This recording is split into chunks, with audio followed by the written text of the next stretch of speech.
안녕하세요. 빰빠라먹토빠입니다. 구독과 좋아요, 알림 설정, 회원가입 부탁드리겠습니다. 이 그래프만 봐도 이게 무슨 스키 슬로프도 아니고 그냥 쭉 타고 내려오는 모습은 정말 아슬아슬할 정도. 합계 출산율이 조금은 좋아진다는 소식도 들렸지만 여전히 한국은 0.72명이라는 렉이 딱 걸려 있는 상황이죠. 여성 한 명당 출산율 확률이 1명 이하로 내려앉은 거. 어제 일이 아니죠. 결국 인구라는 게 효율성의 문제이긴 한데, 그러나 기술 발전이라는 것이 우리 기대만큼 빛의 속도로 진행되는 것도 아니고, 점차로 기술 혁신 속도가 휴대폰만 봐도 알 수 있지 않습니까? 이제는 무슨 휴대폰이 카메라 싸움으로 변질이 돼서 휴대폰 자체의 기술 혁신이라는 게 거의 사라진 지 오래죠. AI가 세상을 지배할 거라는 음모론도 아니 무슨 가공할 만한 기술 발전이 현실적으로 등장을 해야지 이런 말도 통할 건데 거의 휴대폰에 끼워 놓은 AI 기술 자체가 너무 빈약한 상태라는 사실. 결국 워렌 버핏도 반도체를 기반으로 하는 생성형 AI 기술이 거의 사기 캐릭을 가진 거 아니냐 의심의 눈초리를 보이면서 단 한 주도 소유하지 않는 이유도 바로 이런 기술 혁신 자체가 너무 정체되어 있기 때문이죠. 그러니 국가 경쟁력은 기술력이라는 말도 개뻥이 될 수밖에 없고 무조건 아날로그로 가야 생산성 향상이라는 큰 그림을 그릴 수 있는 게 지금의 현실입니다. 그래서 출산율이 딸리는 나라들은 국가 경쟁력 자체에서 비상이 걸릴 수밖에 없는 거고 지금 한국이 0.72명의 출산율을 찍고 있는 것도 상당한 위기감을 가져야만 하는 지표는 분명한 사실이죠. 이걸 또 테슬라의 일론 머스크가 다짜고짜 한국을 들먹이면서 샘플링을 한 건데 현재 출산율을 기준으로 하면 한국 인구는 지금의 약 3분의 1로 줄어서 이것보다 오히려 더 적어질 거라는 전망까지 내놨습니다. 아니 일론 머스크가 이렇게 한국 인구에 대해서 빠삭할 줄은 몰랐죠. 이유는 전기자동차 생산업체니까 당연히 수요를 예상하고 데이터를 그릴 수밖에 없어서 이런 말이 나오겠죠. 그만큼 한국 시장이 줄어가는 인구 때문에 이 빅마켓이 될 수 없는 거고 지금 당장 중국 시장도 만만치 않은 저가의 중국 전기자동차들이 날개를 달고 있어서 테슬라는 중국 시장에선 그냥 거의 물을 먹을 정도로 고전을 면치 못하고 있는데 그만큼 아시아 시장이 녹록치 않은 상황에서 나온 말이라 할 수가 있겠습니다. 세계 인구 붕괴라는 화두에서 한국이 가장 첫 문장 장식했다는 것도 이제 대기업 CEO가 이런 언급까지도 서슴지 않는다는 거. 한국 경제 자체의 세계적인 추세 안에서 생산성 약화와 더불어서 외국 대기업들이 공격적 접근을 하기에는 한국적인 수요 파이가 너무 줄어가는 듯한 모습을 보이기 때문인데 실제로 일론 머스크는 법적인 테두리 안에서 카운터할 수 있는 자녀가 10명이라고 하죠. 거의 카산드라를 넘어서는 출산율 폭발의 아버지인데 도처에 이 자신의 유전적인 우월성을 남기고 싶다는 말을 할 정도로 엄청난 이 생산력을 자랑하고 있는데 이 정도 수준이니까 한국의 출산율이 눈에 밟힐 수밖에 없는 거라. 그러니 당장 빈약한 이 출산율이라는 위기는 대기업 CEO의 입장에서는 자차의 수출을 흡수해 줄 수 있는 소비 여력이 거의 바닥이 날 수밖에 없는 소멸해가는 시장으로밖에 비춰질 수 없는 거고요. 한국이 0.7명의 저주에서 이렇듯 벗어나기 위해서 어떤 키가 가장 필요할까요? 외국 대기업 CEO까지도 출산율을 걱정해 줄 만큼의 이 생산성 저하라는 경제 전반에 가장 기저있는 톱니바퀴가 그냥 통째로 빠지게 생겼는데 제가 늘 말씀드렸죠.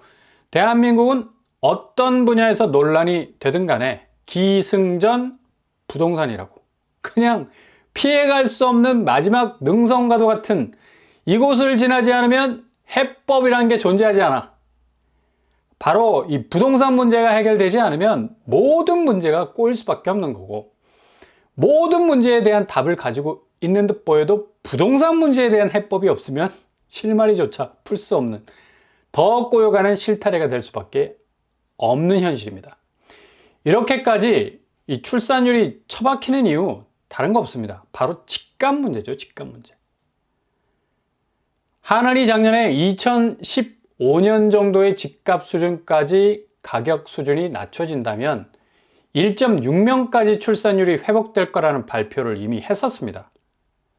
초저출산 대책 보고에서 나온 말인데, 그만큼 지금의 집값이 해결되지 않으면 기본적으로 결혼도 기피 대상이고, 설령 결혼을 했다손 치더라도 어디 자녀를 낳을 수 있는 용기가 생길 수가 있겠습니까? 그만큼 집값이 살벌할 정도로 고점의 깃발을 펄럭이고 있는 상황인데, 그러니 갈수록 출산율은 장판 바닥에 쫙 깔려 있는 거죠. 이걸 그냥 액면대로 해법을 제시하기 위해서 대출을 용이하게 해서 고점의 집을 사기 위한 부채를 터주는 건 상황을 더 악화시킬 수밖에 없겠죠. 개인의 부채 규모는 어마무시하게 늘어나게 되고, 게다가 지금 금융시장이 거의 자산시장을 잡아먹을 대변화의 블랙홀이 열리네 만회하고 있는 상황에서 개인이 고점의 집을 잡기 위해서 필사적으로 부채를 늘려갈수록 금융환경은 거의 극으로 갈 수밖에 없다. 2달 전까지의 국내 부동산의 모습 아니었습니까? 부채는 거의 1900조에 육박하고 집값은 최고가를 경신하는 이른바 부동산 반감기가 아니라 부동산 반등기로 장식이 됐던 시기가 바로 2달 전이었습니다. 그만큼 엄청난 위기가 한 방에 다가올 수 있었던 상황이었는데, 부랴부랴 대출 규제로 부채 폭증 막고 폭등하는 집값을 틀어 막으려는 시도가 계속 진행이 되어 왔었는데, 이게 지금 한국의 저출산 문제는 단지 인구 감소로만 받아들여야 하는 그런 문제가 아니라 가장 민감한 부동산 집값 문제와 직결된 분명한 해법이 있는, 해결이 가능한 문제라는 얘기입니다. 인구 문제와 부동산 가치는 별개라고 끝까지 우기는 이 고점의 집값을 고수하려는 사람들은 이게 그냥 단순한 감소 추세로 이해가 되겠지만, 이젠 거의 시장을 직격할 정도의 양상으로 번지고 있다는 얘기입니다. 단지 지금의 부동산 거래량 감소가 일시적인 대출 규제로 인한 그런 현상일까? 전혀 그렇지 않다는 얘기죠. 이미 집값이 너무 고점까지 올랐다는 피로감이 좀 농후해졌다라는 얘기인데, 당연히 매수 심리는 가장 강하게 영향을 받을 수밖에 없는 거죠. 이번 달 아파트 매매 수급 지수 보시면 확실히 그래프상에서도 꺾인다는 것을 고스란히 볼 수 있을 정도로 수치가 아래로 훅 떨어져 있는 걸 볼 수가 있습니다. 수도권과 전국 가릴 것 없이 집을 살 의향이 완전히 사라지고 있는 상황으로 가고 있는데, 이렇게 매수 심리에서 저공 비행이 시작이 되면 당연히 실제 거래는 선순환되지 못하는 렉이 걸릴 수밖에 없는 거, 당연한 일이죠. 시장 자체의 궤적으로 보자면 집값은 이제 셀프 디스하는 수밖에 없습니다. 스스로 꺾이는 수순으로 가고 있는 상황이란 얘기죠. 떨어지는 집값이 자연스레 출산율을 회복으로 가는 그런 자연치유라고 말해도 될 정도로 그냥 시장 자체에 맡겨버리게 되면 이게 어느 정도 해결될 기미도 있어요. 0.7명 정도의 나락가는 출산율은 그래도 나오지 않을 가능성이 크다는 얘기죠.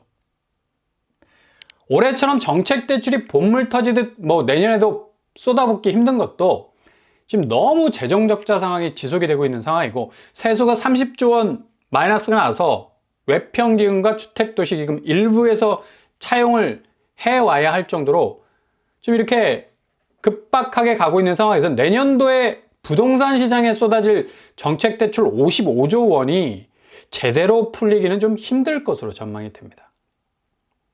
마땅한 재원 마련이 더욱 힘들어질 건 당장 다음 달 11월부터 환율 급등 현상, 계속해서 외환 보유고의 수위를 낮추게 될 거고요. 환율 방어 위해서 보유한 달러를 시급하게 팔아야 할 상황이 올 만큼 미국 국채 금리의 상승이 불러올 수 있는 이 금리 상황은 만만치 않을 전망이고, 이로 인해서 환율 폭등은 미친 듯이 말달리기를 멈추지 않을 것으로 보인다는 얘기죠. 게다가 금리도 좀 전에 말씀드린 것처럼 연준이 11월, 12월까지 0.25%씩 기준금리를 내린다는 전망을 내놓고 있지만, 이런 점도표스러운 계획이 한 방에 무너질 가능성이 높은 게, 물가가 국채금리 때문에 견디지 못하는 상승 압력을 받을 것이 뻔하기 때문이죠.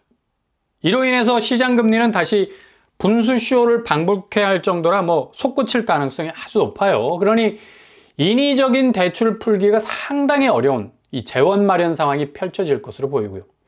그리고 고스란히 지금 부동산 상황의 하락 상황이 극단적인 낙폭으로까지 이르게 되는 그런 상황으로 전개될 가능성, 어느 때보다도 높다는 얘기입니다. 게다가 한국 경제의 침체 국면에 대한 가능성, 일론 머스크가 한국 인구 소멸 3분의 1로 그 이하로 또 줄 것이라고 언급한 건 액면적인 말이고, 그만큼 한국의 경제 성장 동력이 그만큼 줄어들 가능성이 있다는 것으로 받아들여야 되겠죠. 수출이 당장 마이너스 0.4%를 찍고 있는 상황에서 3분기 0.1%의 GDP 성장률, 게다가 당장 환율 상황이 개선이 되지 않으면 4분기 GDP 성장률이 마이너스로 결론이 나올 수도 있는 그 가능성 아주 높아졌습니다. 그냥 단순히 저출산의 문제가 아닌 건, 이렇게 집값이 고점에만 머물러 있는 부작용들이 기본 인구 센서스의 문제를 뛰어넘어서 당연히 산업 전반에 엄청난 하향으로 갈 수밖에 없는, 이로 인해서 전체 자산 가치는 그냥 거품을 스스로 터트릴 수밖에 없는 상황으로 가고 있다는 건데, 이거 어찌 보면 죽어버린 출산율의 생장점을 깨울 수 있는 시장 자체가 스스로 생존을 위해서 움직이는 동선이 될 수가 있다는 얘기죠. 이거 완전히 역설 아닙니까? 높은 집값 때문에 출산율이 떨어지는데, 그렇게 떨어진 출산율은 집값을 다시 저점으로 떨어뜨릴 수밖에 없다는 얘기. 근데 중간에 자본이 개입하게 되면 시장이 완전히 왜곡이 되게 되고, 출산율 문제는 영원히 해결할 수 없는 미궁에 빠지게 될 수밖에 없죠. 그러니 집값 정상화가 모든 대한민국의 문제를 한 방에 해결해 줄 수 있는 가장 중요한 중심추가 될 수밖에 없다는 얘기입니다. 아마도 11월이 가장 한국 부동산 시장의 분수령이 될 것으로 보이고요. 그냥 단순히 출산율 저하가 불러오는 인구 구조적인 문제가 아닙니다. 결국 집값이 불러온 재앙이라 볼 수가 있는데, 시장 스스로가 왜곡된 집값 안에서 소비자가 증발해버린 매물과 매도 세력만 남은 장세에선 그 자체로 재앙이기 때문에, 집값은 보이지 않았던 상승분을 포함한 호가와 기대 심리로 똘똘 뭉친 아파트 가치를 두드려서 깨는 해머와 같은 역할을 할 것으로도 보입니다. 결국 대외적인 요인의 영향이 제일 큰 거고, 자본이 돌지 않는 진공 상태는 더욱 금융시장 전반에 압박감을 심어줄 것으로 예상이 돼서, 기본 부동산 시장 자체에 엄청난 자산가치 대이동이 본격 시작이 될 것으로 보입니다. 11월 초가 지나면서 시장이 어떻게 변하는지를 잘 지켜보시면서 가만히 관찰해 보신다면 정말 놀라운 일들을 목격하실 겁니다. 내가 의심하고 실망하고 절망했던 집값이 얼마나 새롭게 변화가 되는지를, 그동안의 한숨이 확신으로 바뀌게 될 상황을 두 눈으로 지켜보시게 될 거란 얘기죠.